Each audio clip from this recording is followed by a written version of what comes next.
जय जगन्नाथ आपण समस्तଙ୍କୁ ଆମର ଆଉ ଗୋଟେ ନୂଆ ଭିଡିଓରେ ସ୍ୱାଗତ। ଯେମିତି କି ଆପଣ ମାନଙ୍କ ପାଇଁ ଗୋଟେ ଲାଟେଷ୍ଟ ଅପଡେଟ୍ ଇମ୍ପୋର୍ଟାଣ୍ଟ ଅପଡେଟ୍ ରହିଛି ଯୋଉଟା କି ଆମେ ଆଜିର ଭିଡିଓରେ ଡିସ୍କସନ କରିବା ଏବଂ ଆପଣ ମାନେ ମଧ୍ୟ ଥମ୍ବନେଲ ଦେଖି ଜାଣି ସାରିଥିବେ ଆଜି ଆମେ କେଉଁ ରିଗାର୍ଡିଂ ଡିସ୍କସନ କରିବା।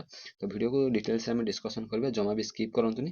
ତ ପ୍ରଥମରୁ ଭିଡିଓ ଷ୍ଟାର୍ଟ କରିବା ପୂର୍ବରୁ ମୁଁ କହି ରଖୁଛି ଯୋଉମାନେ ବି ଚ୍ୟାନେଲରେ ନୂଆ ଅଛ ଟିକେ ଚ୍ୟାନେଲକୁ ସବସ୍କ୍ରାଇବ କର ଆଉ ଭିଡିଓକୁ ନିଜ ଫ୍ରେଣ୍ଡ ମାନଙ୍କ ଭିତରେ ସେୟାର କରିଦିଅ। ତ ଚାଲନ୍ତୁ ଆଜିର ଅପଡେଟ୍ କ'ଣ ରହିଛି ଆମେ ଡିସ୍କସନ କରିବା। ତ ଯୋଉମାନେ +2 ପାସ୍ କରିଛନ୍ତି ସେମାନଙ୍କ ପାଇଁ +2 ପାସ୍ ପିଲାଙ୍କ ପାଇଁ ଗୋଟେ ବହୁତ ବଡ଼ ଅପରଚ୍ୟୁନିଟି ଆସିବାକୁ ଯାଉଛି ଯୋଉଟା କି ଆପଣଙ୍କର ଫାୟାରମ୍ୟାନ୍ ପୂର୍ବ ରିକ୍ରୁଟମେଣ୍ଟରେ ଆପଣଙ୍କର ଯେମିତି ଫାୟାରମ୍ୟାନ୍ ଆସିଥିଲା ଏବଂ ଫାୟାରମ୍ୟାନର ଡ୍ରାଇଭର ଆପଣଙ୍କର ରିକ୍ରୁଟମେଣ୍ଟ ଆସିଥିଲା, ଏଥର ସେଇଟା ଆପଣଙ୍କର ଆସିବାକୁ ଯାଉଛି ଫାୟାର ଫାଇଟର ହିସାବରେ ଆପଣଙ୍କର ଏବଂ ଫାୟାର ଫାଇଟିଂ ଡ୍ରାଇଭର ତାର ନାଁ ଚେଞ୍ଜ ହେଇଯାଇଛି ଏବଂ ସେଟାକୁ କରିବ କିଏ OU3SC ଆପଣଙ୍କର ଯେଉଁ Odisha uniform service selection commission ଆପଣଙ୍କର ରହିଛି। ଓଡ଼ିଶାର ଏବେ ନୂଆ ଗୋଟେ ବୋର୍ଡ ତିଆରି କରାଯାଇଛି ଯେଉଁ ଆମର ହେଲା ଡିଫେନ୍ସର ଓଡ଼ିଶା ସିଭିଲ କନେଷ୍ଟବଳ ହେଲା କି ଆପଣଙ୍କର ଫାୟାରମ୍ୟାନ୍ ହେଲା, ଯେତେ ସାରା ଡିଫେନ୍ସର ଯେଉଁ ଆମର ବର୍ଦ୍ଦି ବାଲା ଜବ୍ ରହିଛି ସେଇଟାକୁ ଆପଣଙ୍କର OU3SC କଣ୍ଡକ୍ଟ କରିବ।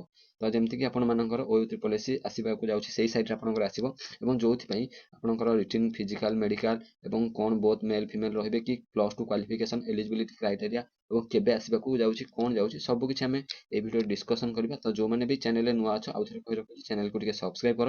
ଆପଣମାନଙ୍କ ପାଇଁ ଏମିତି ଇମ୍ପୋର୍ଟାଣ୍ଟ ଅପଡେଟ୍ ଇମ୍ପୋର୍ଟାଣ୍ଟ ଇନଫର୍ମେସନ୍ ସବୁକିଛି ଆପଣମାନଙ୍କ ପାଇଁ ଆଣିକି এই ଚ୍ୟାନେଲରେ ଆପଣଙ୍କୁ ଯୋଗାଇ ଦିଆଯିବ। ତ ଚାଲନ୍ତୁ ଡିସ୍କସନ୍ କରିବା କ'ଣ ରହିଛି ଆଜିର ଲାଟେଷ୍ଟ ଅପଡେଟ୍। ଦେଖନ୍ତୁ ଗୋଟେ RTI ଆପଣଙ୍କର ଆପ୍ଲିକେସନ ମଗାଯାଇଥିଲା ଯୋଉଟା କି ଆପଣଙ୍କର ରହିଛି এই ଫାୟାରମ୍ୟାନ୍ ରିଗାର୍ଡିଂ। ଦେଖନ୍ତୁ ଏଠି ନା ଲେଖାଯାଇଛି କ'ଣ, ଆପଣଙ୍କୁ ଦେଖାଇ ଦେଉଛି ପୁରା clearly. It is inform that the government of Odisha has decided to conduct the recruitment of group C post for fire fighter and fire fighting driver through the Odisha uniform service staff selection commission OU3SC जोटाकि आपंकर fire fighter और fire fighting driver आपंकर recruitment OU3SC साइड आसवाक जाऊँगी। तो केबे आसिबो कौन आसिबो सबकिछि आपको डिटेल्स एठी देखाइछि। देखंतु एटा हला इंपोर्टेंट पॉइंट जोटा कि रहिछि regarding the exact number of vacancy.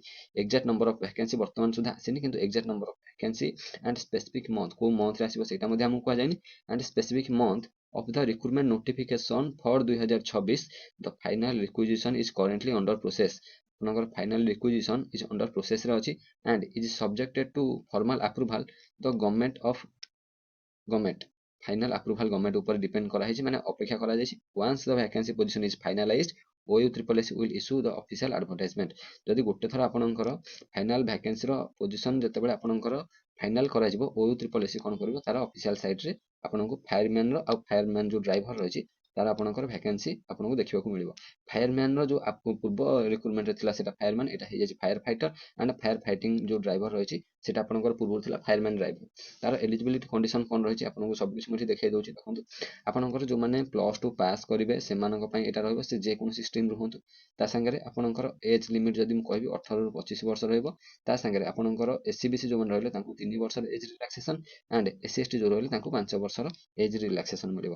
ତାପରେ ଯଦି ଆମେ ଦେଖିବା ଆପଣଙ୍କର ହାଇଟ୍ ୱେଟ୍ ଚେଷ୍ଟ କଥା ଦେଖିବା, ଆପଣଙ୍କର ଫିଜିକାଲ ଷ୍ଟାଣ୍ଡାର୍ଡ ଯଦି ଦେଖିବା UR SC BCରୁ ଆପଣଙ୍କର height 168 centimetre, weight 55 kg and chest 79ରୁ 84 ଆପଣଙ୍କର ରହିବ। ଏବଂ ଯେଉଁମାନେ SC ST କାଟାଗୋରୀ ବିଲଙ୍ଗସ୍ କରୁଛନ୍ତି ତାଙ୍କର ହାଇଟ୍ 163 ରହିବ, ୱେଟ୍ 50 kg, ତା ସାଙ୍ଗରେ ଆପଣଙ୍କର ଚେଷ୍ଟ ଏକ୍ସପାନ୍ସନ୍ 76ରୁ 81 ସେଣ୍ଟିମିଟର ଭିତରେ ରହିବ। ଏବଂ ଯେହେତୁ ଆପଣଙ୍କର OU3SC ଆପଣଙ୍କର କରୁଛି ଏବଂ ଏବେ ମଧ୍ୟ ଆପଣଙ୍କର ସବୁ ଏକ୍ଜାମର ରିଟିନ୍ ଆଗ ହେଉଛି, ସେମିତି ଏଇ ଫାୟାରମ୍ୟାନରେ ମଧ୍ୟ ଆପଣଙ୍କର ରିଟିନ୍ ଏକ୍ଜାମିନେସନ୍ ହେବ। ତାପରେ ଫିଜିକାଲ ଷ୍ଟାଣ୍ଡାର୍ଡ ଯେଉଁ ଆପଣଙ୍କର ରହିଛି ରନିଂ ହେଲା, ବାଲି ବସ୍ତା ନେବା, ଆଉ ତା ସାଙ୍ଗରେ ଆପଣଙ୍କର ରୋପିଂ ସୁଇମିଂ ସାଇକ୍ଲିଂ ଯାହା ବି ରହିଛି ହେବ। ଦେନ୍ ଫିଜିକାଲ ଆବିଲିଟି ଟେଷ୍ଟ ଆପଣଙ୍କର ଯେଉଁ ରହିଛି ସେଇଟା ମଧ୍ୟ ଆପଣଙ୍କର ହେବ। ହାଇଟ୍ ୱେଟ୍ ଚେଷ୍ଟ ସବୁକିଛି ମପା ସରିବ। Then document verification and medical examination ଆପଣଙ୍କର କଣ୍ଡକ୍ଟ କରାଯିବ। ସବୁକିଛି ସରିଲା ପରେ ଆପଣ ଜଏନିଂ କରିବେ ଆଣ୍ଡ ଆପଣଙ୍କର ସାଲାରୀ ବେସିକ୍ ପେ ଆପଣଙ୍କର 19,000ରୁ ଷ୍ଟାର୍ଟିଂ ରହିକି ଆପଣଙ୍କୁ ବଢ଼ି ଚାଲିବ। ତ ଯେଉଁମାନେ ବି ଏଥିପାଇଁ ଇଚ୍ଛୁକ ଅଛ ବା ଯେଉଁମାନେ ଇଣ୍ଟରେଷ୍ଟେଡ୍ ଅଛ ଏବଂ ଯେଉଁମାନେ ଏଲିଜିବୁଲ୍ ରହୁଛ +2 ପାସ୍ କରିଛ ଏବଂ 18ରୁ 25 ବର୍ଷ ଭିତରେ ଆପଣଙ୍କର ଏଜ୍ ଲିମିଟ୍ ଅଛି। SC BC ମାନଙ୍କ ପାଇଁ 3 ବର୍ଷର ଏଜ୍ ରିଲାକ୍ସେସନ୍ ଆଉ SC ST ମାନଙ୍କ ପାଇଁ 5 ବର୍ଷର ଏଜ୍ ରିଲାକ୍ସେସନ୍ ରହିଛି।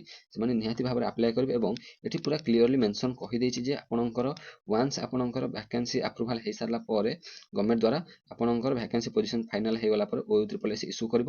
ଏବଂ ଏଠି ଦେଖନ୍ତୁ ଆପଣଙ୍କର ରହିଛି ନୋଟିଫିକେସନ୍ ଫର୍ 2026, ତାମାନେ କେବେ ତ ଆସିବ ଏଠି କୌଣସି ପ୍ରକାର ମେନସନ୍ ହେଇନି, କିନ୍ତୁ କେତେ ଭ୍ୟାକେନ୍ସି ଆସିବ ସେଇଟା ମଧ୍ୟ ମେନସନ୍ ହେଇନି। କିନ୍ତୁ ଯେହେତୁ ନୋଟିଫିକେସନ୍ ଫର୍ 2026 ଏଠି ଆପଣଙ୍କୁ ଦେଇଛି, ତ ନିହାତି ଭାବରେ ଆମେ କହିପାରିବା 2026ର ଡିସେମ୍ବର ମାସ ଭିତରେ କେବେ ବି ଆପଣଙ୍କୁ ନୋଟିଫିକେସନ୍ ଦେଖିବାକୁ ମିଳେ। ଏତେ दिन तो जीवन बहुत जल्दी आसबार चान्स रही बास खाली रिक्विजिशन पठा जाइए आपंकर से अंडर प्रोसेस अच्छी गवर्नमेंट आप्रुव करदेला आपंकर ऑटोमेटिक वैकेंसी बहुत जल्दी देखा मिले ता सागर आपको कही रखी जो मैंने भी एथि प्रिपेयर होगा चाहूच तो आपको गोटे कथा मुझे कहि तो चैनल को टी सब्सक्राइब कर रखी था कहीं ए ओडिशा फायर सर्विस आपंकर सिविल कनेस्टेबल जो आपंकर बाहर डिस्ट्रिक्ट कनेस्टेबल से आपंकर जहाँ भी रही कमेंट कर दिखाँ से अनुसार आम क्लास को आगक ना जोटा कि बहुत जल्दी आपंकर स्टार्ट होगा जाऊँगी प्लानिंग चली तो से अनुसार आप चैनल को सब्सक्राइब कर रखुद और वीडियो को निज फ्रेंड मान भितर सेयार करूँ तो यहाँ था गोटे छोट अपडेट जदि चैनल टी आपको अपडेट भल लगी निहत भाव आमको सपोर्ट करके कमेंट सेक्शन आपंकर मतामत जनइबे तो रोचे पुणी थे आप देखा नेक्स्ट वीडियो जय जगन्नाथ।